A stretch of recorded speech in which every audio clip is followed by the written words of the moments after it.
Oke, assalamualaikum warahmatullahi wabarakatuh. Salam sejahtera buat Anda semua, sahabat Abu Ammar Fakih tercinta. Oke, ketemu lagi dengan kami Abu Ammar Fakih di sini. Ya, ini kita sedang persiapan. Ya, kita booking ya. Kita packing ya. Kita packing barang-barang untuk persiapan menuju jalan-jalan ke kota Batu Malang ya. Ini Abu Ammar Fakih sedang packing barang-barang, kita masukkan ke dalam mobil untuk kemudian kita jalan-jalan, kita healing ya. Kita healing, kita refreshing, kita liburan keluarga ke kota Batu Malang ya. Ini kita packing barang-barang untuk persiapan, kita masukkan semua ke dalam mobil ya. Oke, sahabat Abu Ammar Fakih, jangan lupa sebelum menonton video kami, pastikan kita sudah menjalankan perintah Tuhan kita, yaitu sholat 5 waktu, dan jangan lupa ngaji. Oke, ini kita sudah berada di Malang. Kita lewati perjalanannya dari Surabaya ke Malang ya. Ini kita berada di rest area, sudah wilayah Malang ya. Kita sudah berada di wilayah Malang di rest area. Kita istirahat sejenak, ngadem no mobil. Mesinnya juga dinyalakan terus, lama-lama nanti panas. Ini kita sudah hampir 1,5 jam atau 2 jam perjalanan dari Surabaya tadi. Terus kita istirahat di rest area Malang, ini 2 jam atau 2,5 jam lah ya, hampir 3 jam ini. Kita berangkat pagi-pagi tadi jam 7, sampai sini hampir jam berapa, 10 ya, ini jam 11. Oke, sahabat Abu Ammar Fakih, kita lanjutkan perjalanan. Kita sudah istirahat, ngopi-ngopi tadi ya, maem-maem camilan apa yang dibawa tadi ya di rest area tersebut sudah dirasa cukup. Kemudian kita lanjutkan perjalanan. Kita lanjutkan perjalanan menuju kota Batu Malang ya. Ini kita masih di jalan tol ya. Kita masih di kawasan jalan tol ya. Oke, sahabat Abu Ammar Fakih tercinta, dimanapun Anda berada, liburan keluarga. Nah, temanya saat ini adalah liburan keluarga.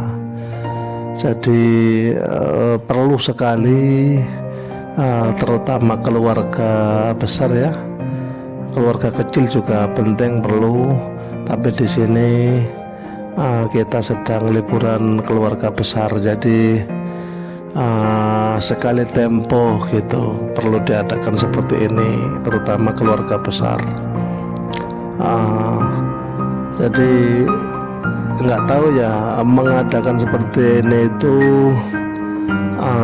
kemudian terus mengakibatkan terjadinya kerukunan antar saudara, atau sebaliknya rukun dulu baru bisa mengadakan seperti ini. Itu bisa kita analisa sendiri-sendiri gitu. Yang jelas menurut Abu Ammar Fakih, kedua-duanya penting. Jadi rukun dulu di antara saudara ya, terutama saudara kandung gitu, saudara ipar gitu-gitu itu ya, bersama ibu, bersama ayah yang masih ada ibu dan ayahnya. Kemudian mengadakan semacam liburan keluarga seperti ini. Jadi tentu saja rukun dulu, dibangun kerukunan dulu, baru kemudian bisa dilaksanakan program liburan bersama keluarga besar seperti ini. Di mana kalau sudah dilaksanakan liburan kerukunannya lebih gitu. Kerukunannya lebih karena temanya adalah keluarga. Jadi tentu saja awal dari kekeluargaan itu yaitu kerukunan. Nah, liburan yang dilaksanakan seperti ini berfungsi sebagai semacam penguat kerukunan yang sudah ada, bukan sedang memulai, bukan diajak healing terus menjadi rukun ya. Iya, umpama kemarin memang berjarak gitu, 1-2 berjarak ya diajak gini lah, diajak liburan ke mana gitu, baru nanti terbangun kerukunan yang sebenarnya. Tapi memang sebelum mengadakan kegiatan seperti ini, dasarnya itu keluarga itu harus harmonis dulu, saudara-saudara satu sama lain harus benar-benar rukun dulu. Dan itu dalam konteks tertentu, keadaan tertentu, sesuatu yang sangat mahal gitu, kerukunan itu. Dalam konteks tertentu kerukunan itu mahal. Ada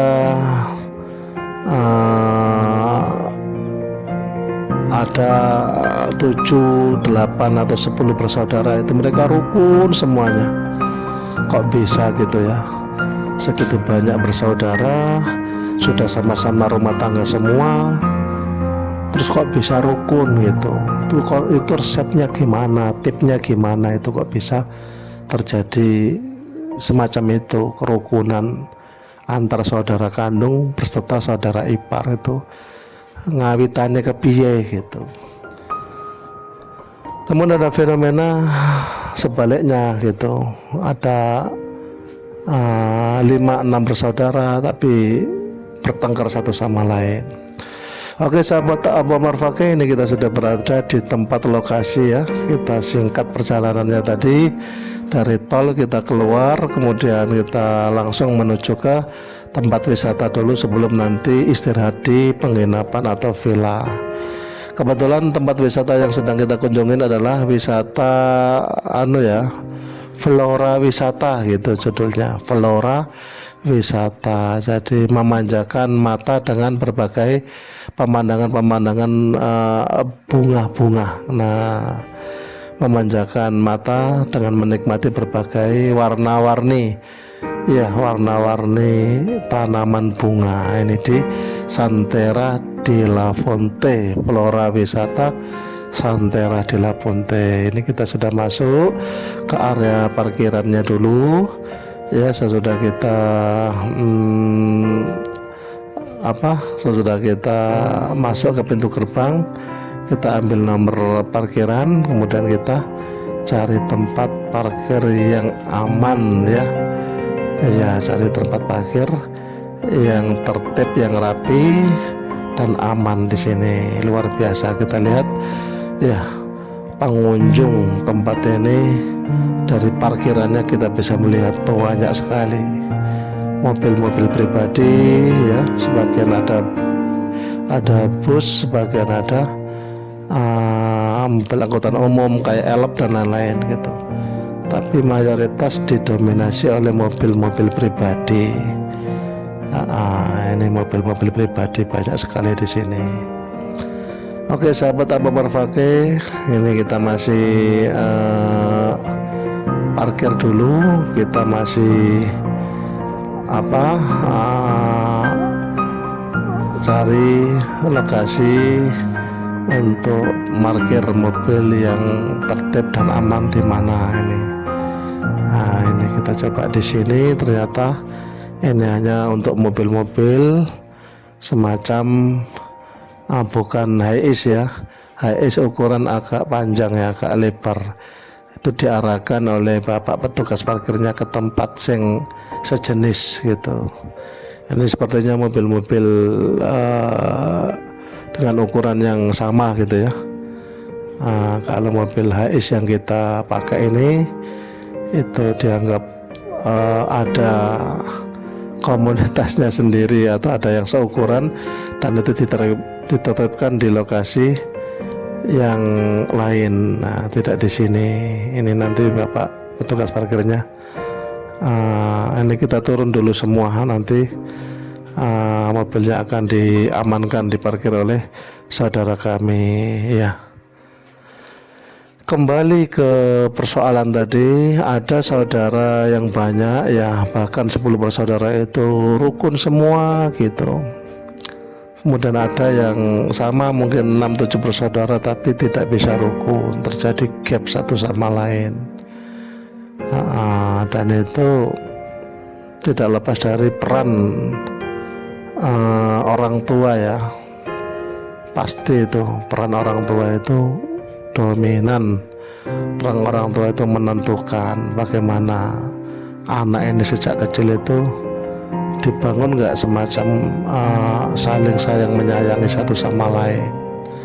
Tapi kalau orang tua itu menyayangi yang satu dan memaki-maki, mengutuk-ngutuk yang satunya, begitu iklim di dalam keluarga itu terus-menerus dilakukan dan sang orang tua itu bahkan mungkin tanpa sadar melakukan semua itu, jadi lebih menyayangi anaknya yang satu atau yang dua, dan mama suka memaki-maki, mengutuk-ngutuk anaknya yang satu atau yang lainnya. Nah itu namanya benih-benih perpecahan sudah ditandur, ditanam sendiri oleh pimpinan atau sesepuh atau orang tua di dalam keluarga itu.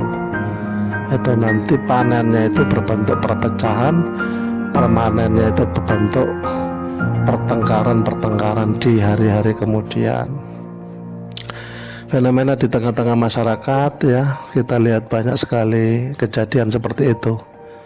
Jadi ada keluarga itu satu sama lain bersaudara itu sudah bahkan tidak mengakui persaudaranya, sudah saling tidak mengakui kon duduk dulurku gitu itu dan lain-lain. Itu memprihatinkan gitu.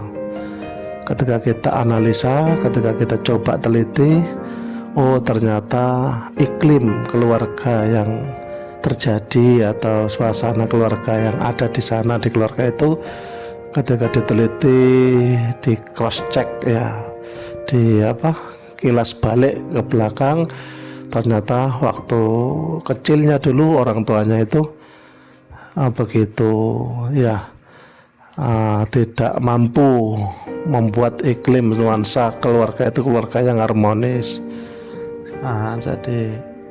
Jadi biang kerok ternyata sumber malapetaka perpecahan bersaudara itu tidak lain tidak bukan ternyata gitu diteliti, ternyata dari orang tua sendiri yang tidak memiliki kebijaksanaan dalam mendidik anaknya. Jadi suka memuji-muji anaknya yang satu, namun suka memaki-maki anaknya yang lain, atau suka membanding-bandingkan anaknya yang dianggap lebih dan suka merendah-rendahkan anaknya yang dianggap kurang, gitu-gitu itu kan pada akhirnya terjadi ya semacam gap ya antar saudara ya, dari sikap orang tua yang kurang adil, kurang bijaksana kepada anak-anaknya. Namun ada fenomena lain yang mengagumkan yang patut dicontoh, diteladani itu ya 7, 8 bahkan 10 bersaudara itu rukun semua ya, yang adik-adiknya sangat hormat, sangat patuh kepada kakak-kakaknya. Kakaknya juga begitu memiliki kasih sayang dan perhatian yang lebih kepada adik-adiknya.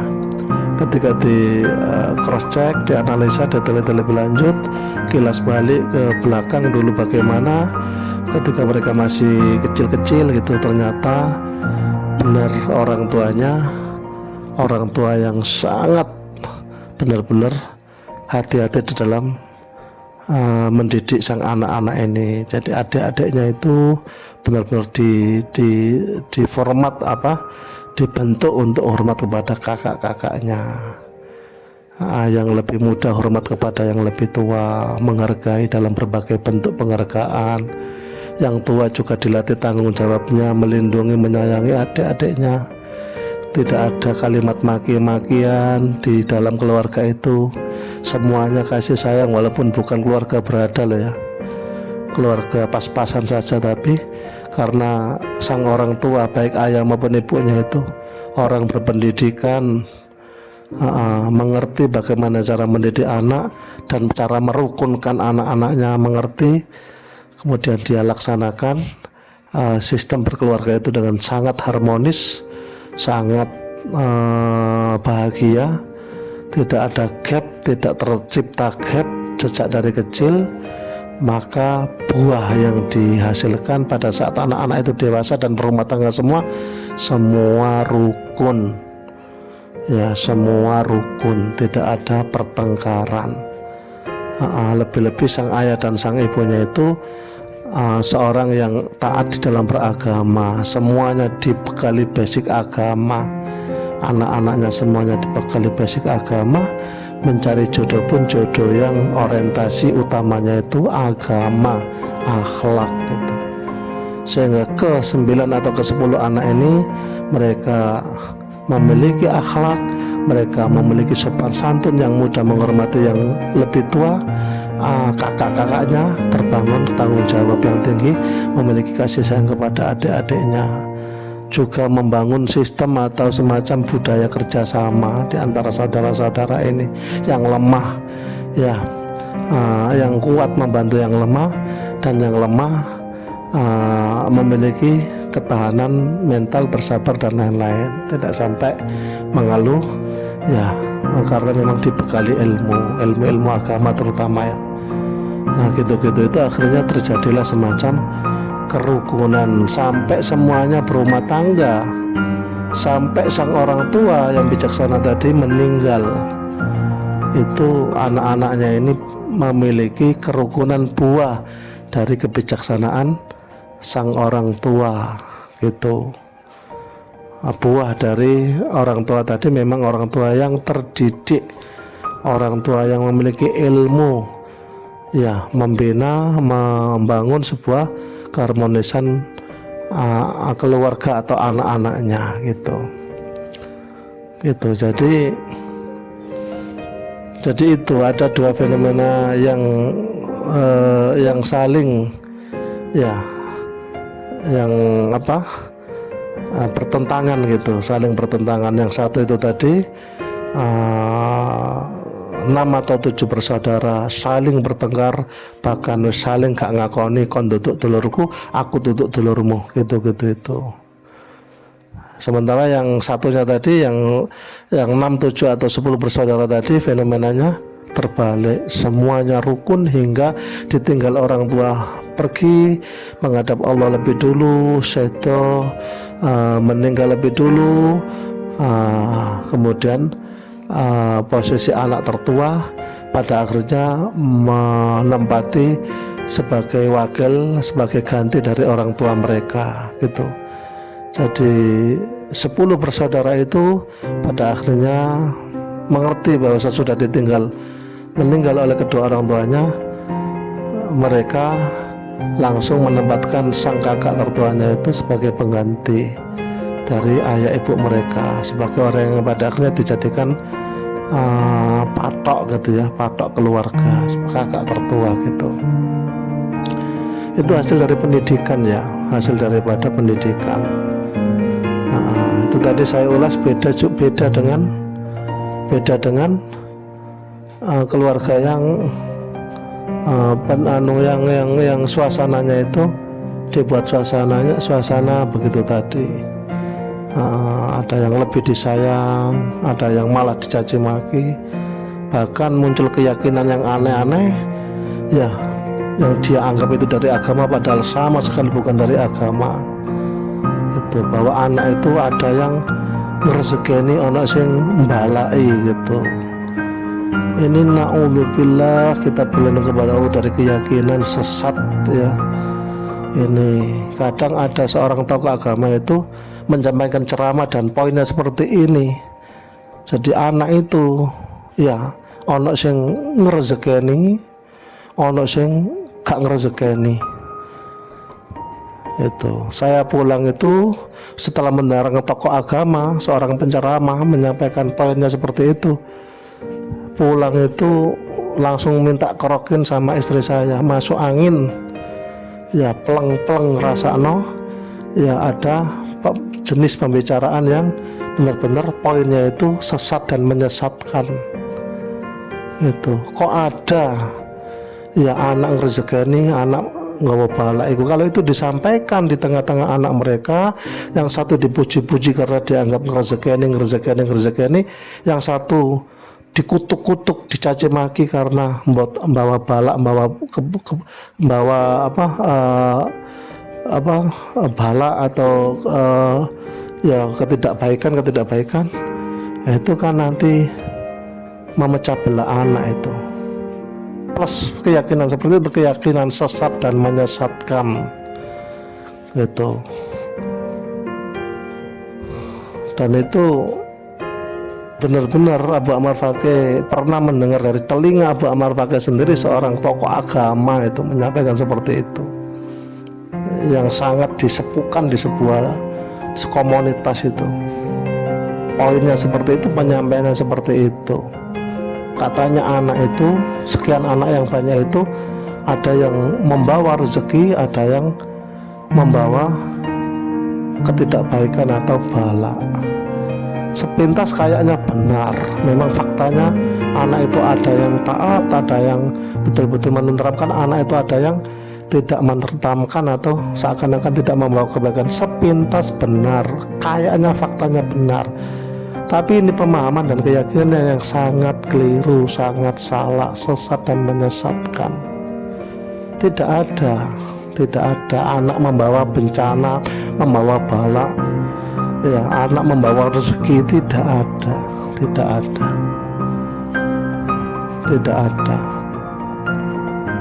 Jadi terus bagaimana keyakinan Islam kita yang sama-sama beragama Islam, Abu Ammar Fakih beragama Islam, mudah-mudahan seorang yang Islam taat ya, itu bagaimana keyakinan atau penjelasan yang sesuai ya, yang bukan yang sesat dan menyesatkan seperti tadi. Nah ini kita harus belajar mengkaji, kita harus meluangkan waktu untuk membaca, mengkaji ya, seperti ini. Itu kalau menurut pemikiran Abu Ammar Fakih ya, ketika seseorang memiliki 10 putra misalnya, putra pertama, putra kedua, putra ketiga, ya semuanya dia merasakan fluktuatif naik turunnya keadaan ekonomi dan kesejahteraan keluarga, jangan pernah dikaitkan dengan kelahiran anak atau jangan pernah dikaitkan dengan anak, kaitkan dengan dirimu sendiri gitu. Jadi kalau rezekimu membuka, itu kamu ya sedang terbuka rezekinya dari amalanmu sendiri, dari kebaikan-kebaikan, ketaatanmu sendiri. Kalau rezekimu menyempit, bertobatlah kepada Allah, istighfar kepada Allah, mungkin itu dari dosa-dosa kamu. Jangan pernah kaitkan ke anak, baik kamu dapat rezeki yang luas atau dapat kesempitan rezeki, jangan pernah kaitkan ke anak, itu kesalahan berpikir. Itu. Terus bagaimana tentang rezeki tidak pernah tertukar ya, anak itu membawa rezekinya sendiri. Orang tuanya anak 10 itu ya, anak 10 itu kalau dia masih kecil-kecil, umpama orang tuanya, kedua orang tuanya itu tiba-tiba dipundut ya, diambil oleh Allah, meninggal, 10 anak itu akan tetap hidup. Hidup dirawat Pak Dene, Pak Ali, yang jelas mereka itu punya rezeki sendiri-sendiri. Mereka akan berumah tangga, mereka akan bahkan sukses. Jadi jangan khawatir tentang ke-10 anak itu membawa rezeki sendiri-sendiri. Sementara kalau anak itu masih di dalam perawatan kamu, anak itu ya di dalam asuhan kamu, di dalam jaminan kamu, maka kalau kamu punya kesempitan rezeki itu dari dirimu sendiri, kalau kamu punya kelonggaran rezeki itu dari dirimu sendiri. Jangan pernah kaitkan ke anak Itu tidak kemudian orang beranak banyak terus rezekinya semakin banyak, itu juga kekeliruan berpikir. Ya, kalau begitu matematikanya semakin anak banyak, semakin puluhan bahkan belasan bahkan likuran, mestinya orang semakin banyak, semakin kaya mestinya begitu. Itu kalau dimatematika-kan. Faktanya tidak begitu. Dan memang keterangan di dalam agama kita, ya rezeki itu sudah ada ketentuannya sendiri-sendiri. Setiap anak memiliki jalan hidup atau jatah rezeki sendiri-sendiri. Bisa dari kita waktu kecil sampai mereka dewasa, bisa dari orang lain, pamannya, pakdenya atau siapapun, umpama kita belum mengantar mereka sudah meninggal lebih dulu, mereka tetap punya jatah rezeki. Gitu. Jadi tidak boleh mengkaitkan kerezekian kita itu dengan anak. Itu kalau kita memberi anak makan, semua itu dicatat oleh Allah sebagai sedekah kita. Ya, jadi kita mau menyekolahkan, menjamin pendidikan anak, membiayai pendidikan anak, menjamin pakaian mereka, sandang, pangan, papan mereka, itu semuanya dicatat oleh Allah sebagai sedekah kita atau kebaikan kita. Itu berarti dari rezeki kita, gitu, dari rezeki kita diterima oleh anak sebagai rezekinya anak, bisa dari kita rezekinya, atau itu bisa dari pakdenya, bisa dari bulenya, bisa dari pamannya dan lain-lain. Anak tidak harus dari kita rezekinya. Jadi jangan pernah mengkaitkan rezeki kita itu sempit atau luasnya itu dari keberadaan anak. Ini kesesatan berpikir. Ini pendapat Abu Amr Faqih loh ya. Kalau ada yang berbeda pendapat monggo. Tapi Abu Amr Faqih meyakini dari apa yang dipelajari dalam agama Islam, bahwa rezeki itu sudah ada catatannya sendiri-sendiri, sudah dibagi melalui catatan takdir kita di buku catatan kita sendiri-sendiri. Tidak pernah itu terkait dengan anak-anak kita, tidak. Itu terkait, yang disebut terkait itu dengan amal perbuatan kita. Kalau kita rajin ibadah, rajin sedekah, rajin sholat duha, rajin membaca Al-Quran, gitu-gitu, itu diterangkan rezeki kita akan diluaskan, dibuka oleh Allah. Hanya begitu yang terkait dengan rezeki kita, bukan terkait dengan anak. Tidak ada anak itu membawa sial, itu tidak ada. Itu naudzubillah, itu pemahaman yang sesat dan menyesatkan. Anak ngerezekeni, anak membawa sial, itu pemahaman yang sesat dan menyesatkan. Jangan sampai kita punya pikiran seperti itu, jangan sampai. Itu nanti memecah belah anak, itu memecah belah anak, dan pemahaman tersebut pemahaman yang sesat dan menyesatkan. Tidak boleh kita memahami dengan cara asal seperti tadi. Itu kita harus belajar kepada agama. Silakan tanya kepada kiai atau ustadz yang kita percaya keilmuannya, ya, bahwa benar-benar rezeki itu, ya, itu sama sekali tidak terkait dengan keberadaan anak. Itu kalau kita kayak terkait dengan amalan kita, kayak kita ikhlas menyayangi anak kita ikhlas menjamin kehidupan mereka, nah mungkin itu baru terkait, berarti keikhlasan kita. Gitu. Kalau ada banyak anak, rezeki dimurah meriahkan oleh Allah, itu dari keikhlasan kita menjamin fasilitas kepada anak-anak kita. Itu keikhlasan kita yang membuka rezeki kita sendiri, gitu. Jadi dalam merawat anak-anak yang segitu banyak, umpama punya anak 10, itu kita minta kepada Allah rezeki kita diluaskan. Tapi ingat, itu tadi, luas sempitnya rezeki kita sama sekali tidak terkait dengan keberadaan anak-anak kita. Tidak. Kita punya urusan kerezekian kita sendiri, terutama dengan Allah, dan terutama dengan jatah rezeki di catatan rezeki kita. gitu. Dan yang merubah itu hanya Allah gitu, tidak terkait dengan adanya istri kah, adanya anak di samping kita, tidak gitu. Adapun kalau kita menjamin kehidupan istri kita atau anak-anak kita itu diterima oleh istri dan anak kita, tentu sebagai rezeki mereka. Tapi rezeki mereka tidak hanya dari satu sumber, tentunya dari banyak sumber, bisa dari budenya, pakdenya, mbahnya, tidak harus dari kita gitu. Itu kalau dipanjangkan ya pembahasannya sangat dalam ya, analisanya sangat dalam. Abu Ammar Fakih tentu tidak bijaksana menyampaikan di suasana jalan-jalan ini. Kita sedang menikmati ya, memanjakan mata dengan pemandangan warna-warni bunga. Coba lihat di sini ya, kita lihat ini taman ya, Santera della Ponte ya, flora wisata.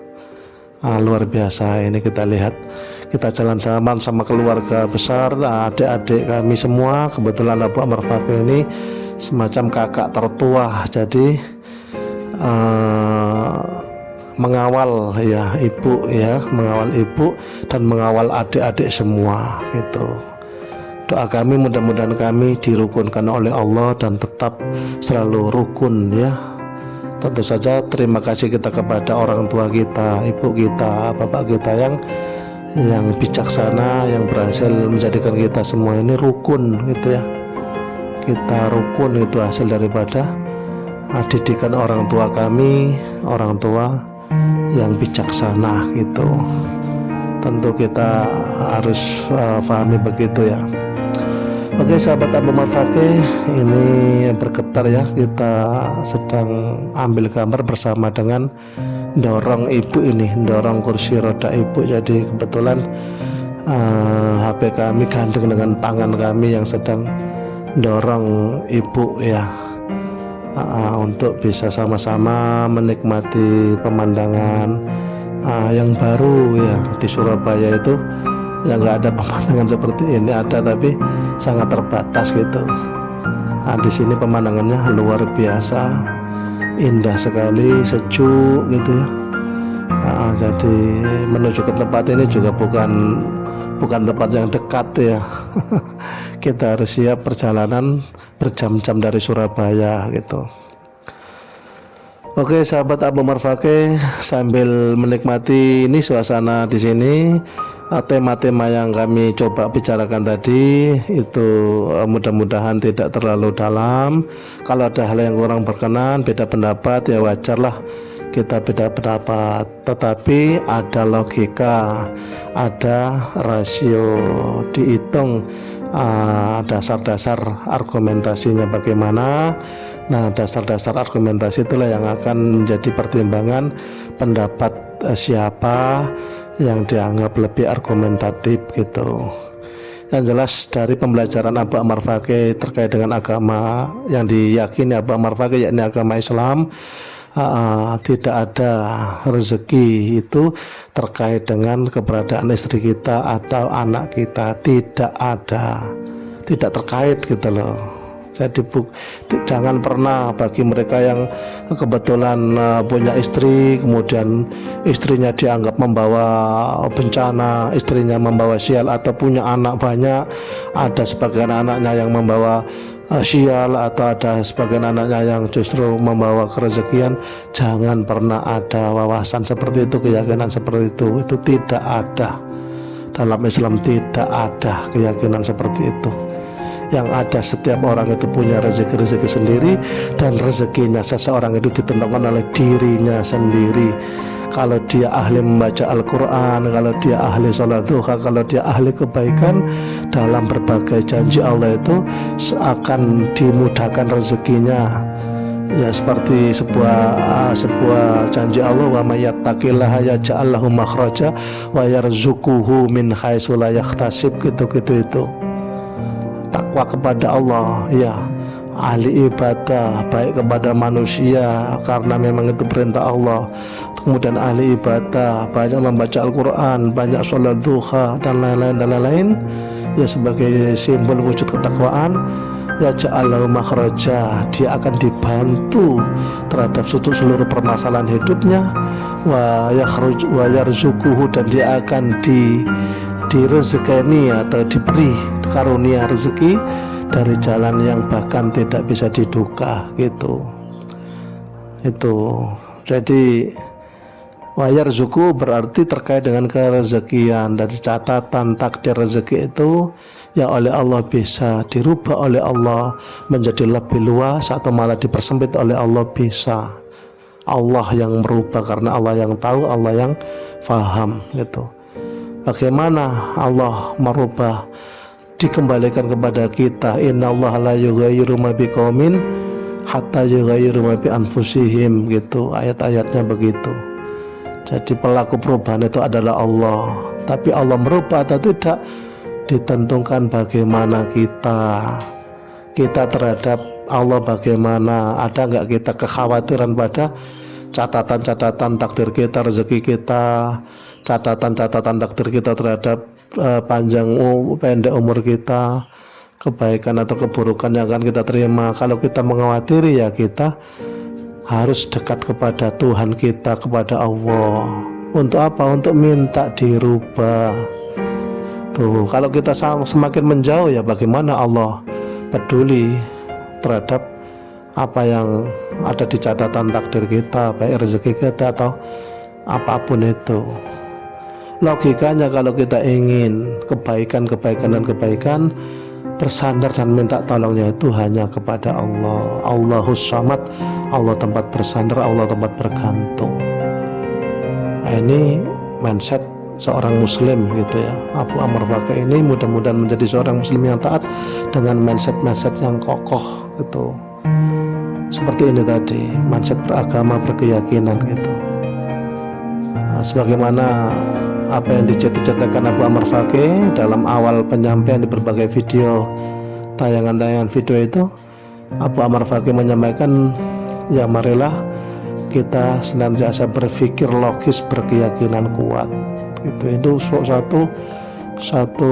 dua kaki ya yang harus sama-sama kokoh, berpikir logis, berkeyakinan kuat gitu. Berpikir logis, berkeyakinan kuat.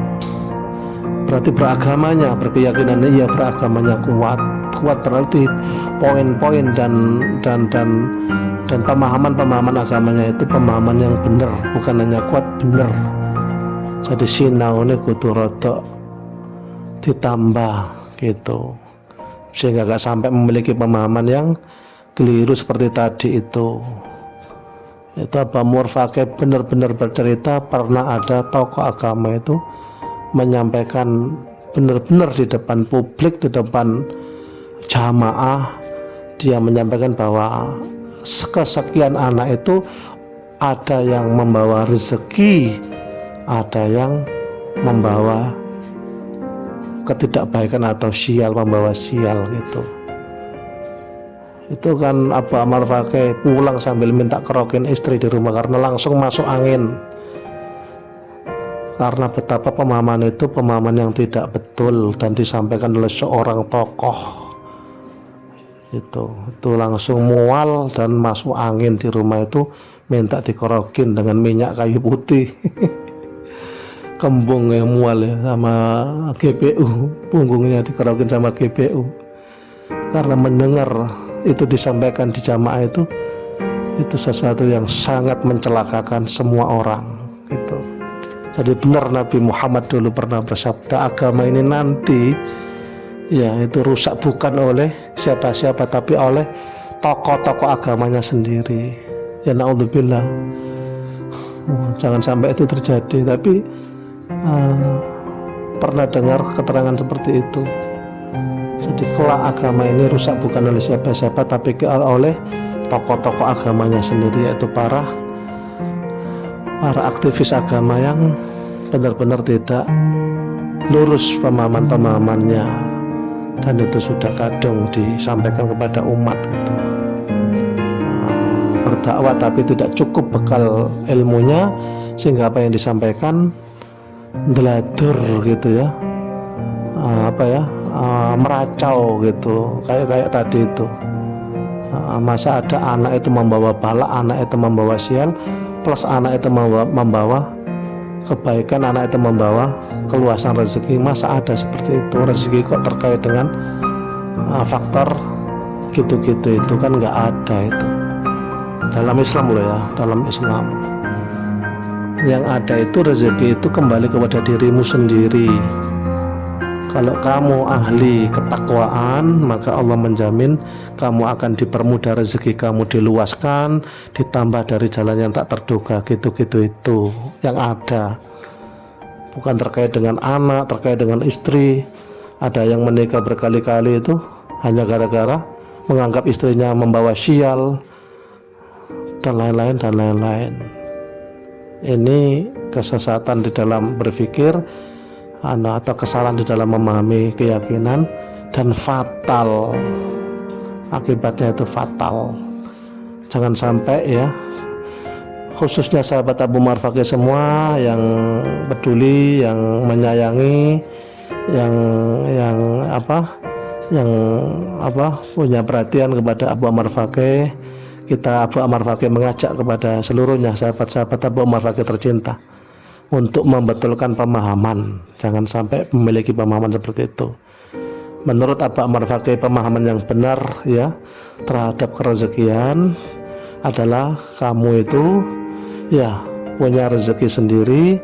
Yang luas sempitnya rezeki itu ditentukan oleh perilaku kamu, tidak terkait dengan anak, tidak terkait dengan istri. Perbuatan anak, perbuatan istri itu dihisab mereka sendiri-sendiri, tidak kemudian mempengaruhi catatan kita, kerezekian kita, atau balak kita, tidak gitu. Jadi ruas sempit rezeki kamu itu ditentukan oleh amal pribadi kamu sendiri, sejauh mana ketaatan kamu kepada Allah. Kalau kamu ahli maksiat, yaitu membuka pintu-pintu bala. Ini keyakinan agama yang benar. Ahli maksiat itu membuka lebar-lebar pintu-pintu bala, pintu-pintu kecelakaan, pintu-pintu ketidakselamatan. Itu ahli maksiat. Sebaliknya ahli ibadah, ahli takwa itu membuka berbagai pintu-pintu rezeki. Ini pemahaman yang benar. Sementara anak istri kita itu kalau mereka mendapatkan jaminan kebutuhannya dari kita, maka dicatat oleh Allah nafkah kita pada anak istri itu sebagai sedekah. Dicatat oleh Allah sebagai sedekah dan diterima oleh anak istri itu sebagai jatah rezeki mereka yang kebetulan berasal dari kita. Karena jatah rezeki anak istri kita itu sebetulnya bukan hanya berasal dari kita, bisa jadi dari sumber-sumber yang lain yang tak terduga yang lain, karena mereka punya urusan rezeki sendiri-sendiri. Bahkan kalaupun kita tiba-tiba meninggal, mereka akan tetap dapat rezeki dari Allah melalui jalan yang lain, tidak harus dari kita gitu. Sekali lagi, rezeki yang kita sampaikan kepada anak istri kita itu ya kita mengeluarkannya itu dicatat oleh Allah sebagai sedekah, ya, sebagai infak sedekah, dan diterima oleh anak istri kita itu diterima sebagai rezeki mereka gitu, yang kebetulan sumbernya kebetulan dari kita gitu. Jadi anak istri kita itu punya prinsip kerezekian sendiri. Kalau mereka baik kepada Allah, taat kepada Allah, takwa kepada Allah, akan dibuka lebar-lebar rezeki mereka. Sebagaimana kita, kalau kita taat kepada Allah, akan dibuka rezeki lebar-lebar oleh Allah gitu. Oke sahabat Abu Umar Fakih yang tercinta, itu sekelumit ya. Mudah-mudahan pemahaman tadi, pemahaman dari Abu Umar Fakih tadi, pemahaman yang benar ya, karena apa yang ada di dada Abu Umar Fakih, di keyakinan Abu Umar Fakih, begitulah wujudnya. Jadi sekali lagi, rezeki kita itu sama sekali tidak terkait dengan istri kita atau anak kita. Rezeki kita itu terkait dengan amal perbuatan kita. Kalau kita ikhlas menyayangi anak, menyayangi istri, nah itu baru terkait dengan anak istri. Apanya yang terkait keikhlasan kita menyayangi mereka, menjamin dan memenuhi kebutuhan mereka. Keikhlasan kita itulah yang dihargai oleh Allah dan akan menyebabkan dibuka luas pintu rezeki kita. Keikhlasan kita menyayangi ibu kita, orang tua kita, keikhlasan kita menjamin kebutuhan ibu kita, orang tua kita, keikhlasan kita menjamin kebutuhan istri kita atau anak kita, keikhlasannya yang akan menjadi pembuka pintu-pintu rezeki kita. Gitu. Itu yang dipahami Abu Ammar Fakih. Mudah-mudahan tidak keliru ya, karena beragama itu belajar terus menerus. Tidak ada beragama itu yang mandek. Tidak belajar, tidak ada beragama itu belajar terus menerus sampai benar-benar menemukan yang lebih benar lagi sesuai dengan dasar-dasar Al-Quran dan Sunnah yang sahih gitu. Oke, ini kita sudah sesiang ini menikmati pemandangan di Santera de la Fonte bersama ibu dan saudara-saudara, keponakan-keponakan dan istri dan anak kami Abu Ammar Fakih di sini semuanya. Dan setelah ini kita akan melanjutkan perjalanan menuju tempat penginapan kita. Ya, tempat penginapan kita di Batu Malang ya, di perumahan Oro-Oro Omboh di Batu Malang ya. Itu jadi sahabat Abu Ammar Fakih semua, selamat ya. Mudah-mudahan semuanya di dalam lindungan Allah. Mudah-mudahan semuanya diberikan pemahaman yang benar sehingga anak-anaknya menjadi anak-anak yang rukun, dimulai dari kecil rukun, dan nanti kalau sudah sama-sama berumah tangga semuanya rukun dan bisa melaksanakan kegiatan liburan keluarga seperti ini. Itu semakin merekatkan kerukunan satu sama lain. Ya, sebagaimana bunyi pepatah, bersatu ya kita akan teguh, kokoh. Bersatu kita akan teguh dan kokoh. Sementara kalau kita bertengkar, kita bercerai, maka kita akan terpecah belah dan lemah alias runtuh. Bersatu kita akan teguh, bercerai-berai kita akan lemah dan akhirnya runtuh alias tidak memiliki kekuatan sama sekali. Akhirnya kita menjadi orang yang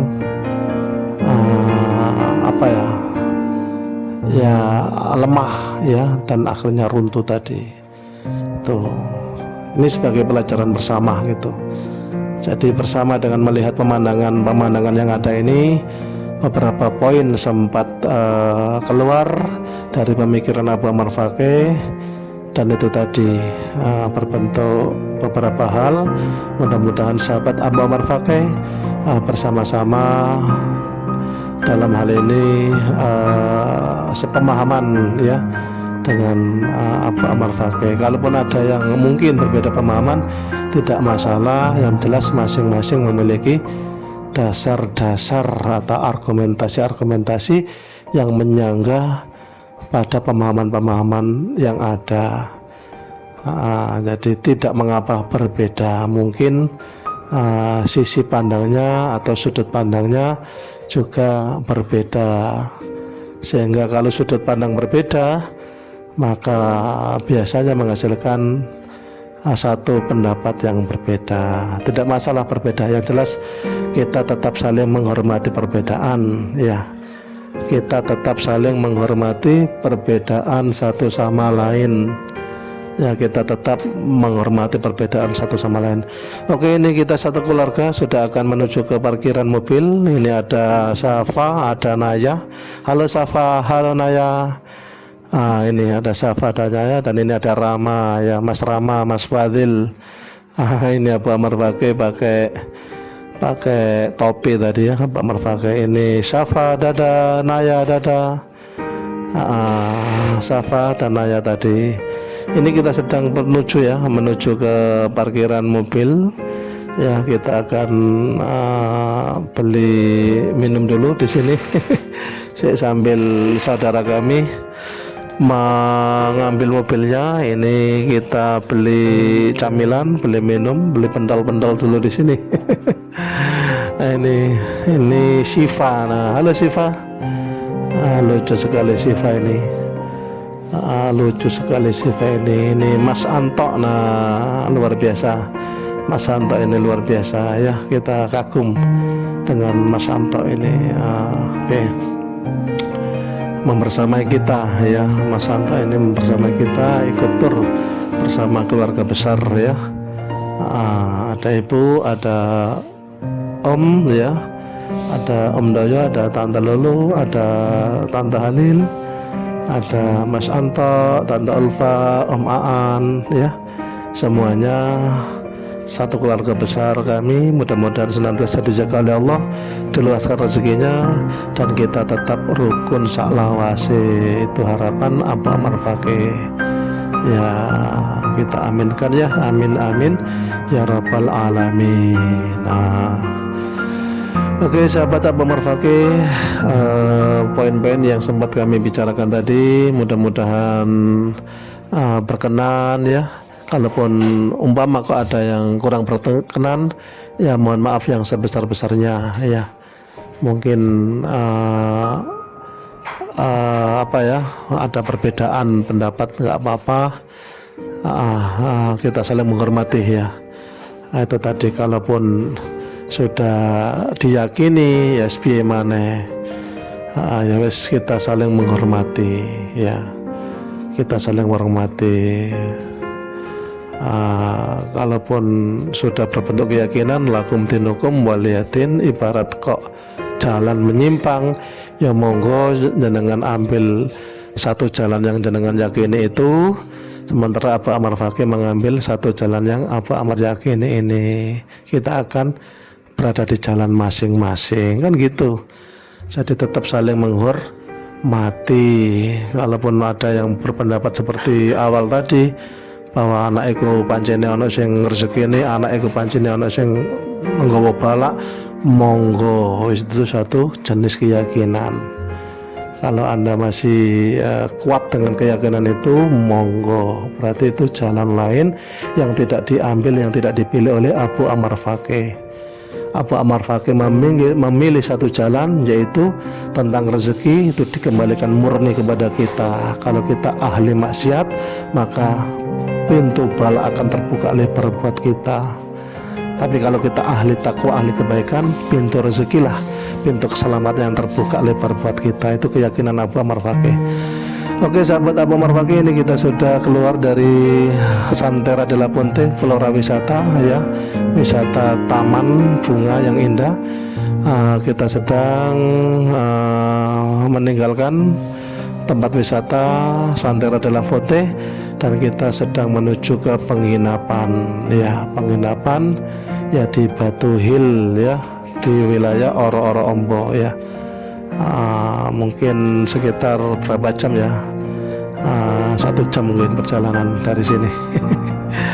Ya sudah capek sekali ini badan, habis sesiang penuh ya, melaku mondar mandir, lihat-lihat dan jalan-jalan menikmati wisata taman bunga ya, Flora Wisata Santera de la Ponte. Luar biasa, sangat indah sekali ya, berbagai tanaman bunga-bunga di sana bermekaran. Lek tak tandur namaku ndok ngresik ya alum. Nggak bisa sesubur di puncak sini nih. Itu jadi bersyukur kepada Allah Subhanahu wa taala bisa refreshing,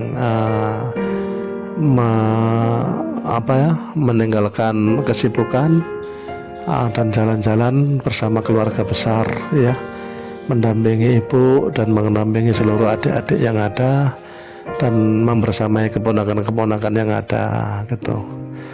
Rasanya sangat bahagia gitu ya. Ini nikmat dari Allah. Dan yang dituntut atau diminta dari kenikmatan seperti adalah bersyukur. Apa bentuk bersyukurnya? Ya kita tingkatkan ibadah kita. Gak kemudian ibadahnya tambah kendor, itu berarti tidak matur nuwun. Ya gak ono matur nuwun nang Gusti Allah, wis dikai enak, ibadahnya tambah kendor. Naudzu bila berarti gak ngerti, gak ero carane bersyukur, gak ero. Jadi bersyukur itu ya ada ungkapan matur nuwun kita, terima kasih kita kepada Tuhan. Bentuknya Ya beda dengan manusia. Kalau kita senang nang manusia, matur nuwun karena kita dibantu oleh teman kita atau siapa, ya kita gawani oleh-oleh. Bensin ini barang kita siapkan uang bensinnya sebagai bentuk bersyukur. Itu bentuk bersyukur yang dewek nang menungso. Nah kalau nang kepada Allah, bentuk bersyukurnya kita jaga perintah-perintah Allah lebih ketat, kita jauhi larangan-larangan Allah lebih jauh. Itu cukup sebagai bentuk bersyukur kita kepada Allah. Apa yang diperintahkan Allah kita laksanakan dengan sebaik-baiknya. Sementara apa yang dilarang ya kita harus jauhi sejauh-jauhnya. Itu. Jadi semakin kita punya nikmat, ingat bentuk syukur kita itu berarti membuat kita semakin taat. Bagaimana kalau semakin besar nikmatnya? Ya, semakin besar nikmatnya, rumahnya mega, mobilnya banyak, gitu-gitu, itu nikmat ya, nikmat dunia ya. Kemudian istrinya cantik, jelita, anaknya juga cantik-cantik, tampan-tampan, cerdas-cerdas, gagah-gagah, ya, mapan-mapan juga. Itu nikmat yang besar, nikmat duniawi ya, nikmat yang besar. Berarti apa yang dituntut oleh Allah di nikmat itu? Yang dituntut itu berarti seseorang itu harus menjadi ahli ibadah, ahli kebaikan. Kalau tidak, nanti nikmat itu akan dihisab, dan kalau dianggap tidak mensyukuri akan menjadi azab, akan berubah menjadi siksa, berbalik menjadi siksa. Na'udzubillah. Oke sahabat Abu Mufaki, kita sudah berada di tempat penginapan. Ini di Oro-Oro Ombo, persisnya di penginapan Batu Hill ya, Batu Malang. Ini suasana di dalam penginapan, baik suasana kamarnya, aulanya ya. Ini luar biasa penginapan ini, murah meriah ya, fasilitasnya penuh, ada air hangatnya. Yang penting ada air hangatnya ya, itu penting sekali. Kemudian fasilitas untuk hiburan, bermain-main, wifi, ya, bermain berbentuk hiburan karaoke, itu lengkap sekali di sini dan sangat nyaman. Ada renang, nah di halaman depan itu ada kolam renang mini. Nah itu anak-anak atau putra-putri kami mau berenang di sana dan cukup refreshing ya, cukup menghibur. Ini halamannya, ini tempat renangnya gitu. Oke sahabat Abu Mufaki, demikian kita cukupkan sekian. Semoga semuanya di dalam lindungan Allah, semoga semuanya di dalam kasih sayang Allah Subhanahu wa taala. Amin ya rabbal alamin. Sampai jumpa di lain kesempatan. Wassalamualaikum warahmatullahi wabarakatuh.